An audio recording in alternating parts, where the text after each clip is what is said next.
Spirit of the state किसी भी level पर कॉम्प्रोमाइज नहीं होगी।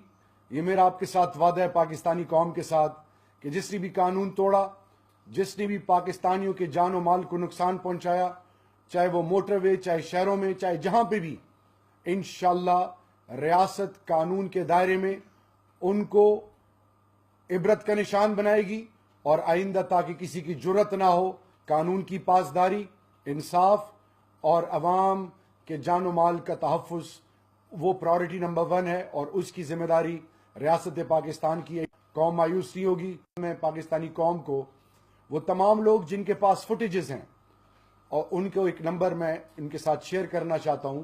ये नंबर है 0331548011। इस नंबर पे आपके पास जो भी अवेलेबल फुटेज है वो हमारे साथ शेयर करें।